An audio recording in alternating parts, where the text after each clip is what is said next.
2 నెలలు అట్లాగే ఏడుస్తూ అట్లాగే ఉండేదాన్ని. అసలు ఎందుకు ఈ బతుకు నాకు అనిపించింది. నాకు అసలు అంతగా ప్రెషర్ ఉండింది, అసలు అట్లాగుండింది నాకు.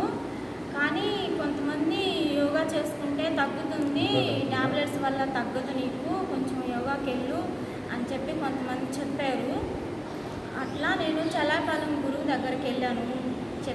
అక్కడికి వెళ్తే గురువు గారు ఏమంటే నన్ను 4 నెలలు అక్కడ ఉండమన్నాడు. నాకు చిన్నపిల్లలు, నేను ఉండలేని పరిస్థితి. సారు రాను పాను కూడా జర్నీ చేయకూడదని చెప్పాడు. జర్నీ చేయకూడదు, అసలు కదలకూడదమ్మా, 4 నెలలు ఇక్కడే ఉండాలి అని అంటే నాకు చిన్నపిల్లలు నా వల్ల కాలేదు.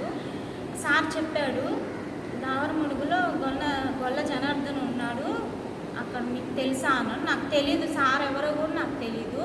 నేను ఇక్కడ కొంతమందిని కనుక్కున్నాను, సార్ వాళ్ళ ఇల్లు చూపించారు నాకు. నేను అక్కడికి వెళ్ళి సార్ వాళ్ళ ఇంటికి వెళ్ళి సార్తో మాట్లాడి నా ప్రాబ్లం అంతా చెప్పాను.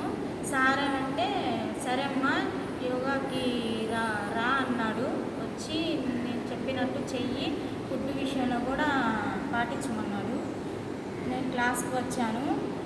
నాకు యోగాల మటుకు నాకు సయాటిక చాలా అయింది. అసలు రికవర్ అయిపోయింది. నాకు తండ్రి లెక్క నాకు చాలా నిదానంగా కోపం తెచ్చుకోకుండా ఒకరోజు చెప్పినా నాకు బాగా చెప్పాడు. అసలు నాకు చాలా తగ్గింది. నాకు ఇంకా కొన్ని సమస్యలు ఉన్నాయి. థైరాయిడ్ ఉంది, గర్భసంచి నాకు 9 సంవత్సరాల కిందట గర్భసంచి ఉంటుందని చెప్పారు. గర్భసంచి కూడా ఇప్పుడు ఏమీ లేదు, ఇవన్నీ రికవర్ అయిపోయినాయి. గర్భసంచి కూడా నాకు తగ్గిపోయింది. థైరాయిడ్ కూడా ఉంది. థైరాయిడ్ ట్యాబ్లెట్ కూడా 1.5 సంవత్సరం నుంచి థైరాయిడ్ ట్యాబ్లెట్ కూడా వేసుకోవట్లేదు నేను.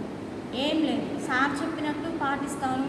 ఏదన్నా చిన్న సమస్యలు వస్తే సార్కి ఫోన్ చేసి నేను సజెషన్ తీసుకుంటాను.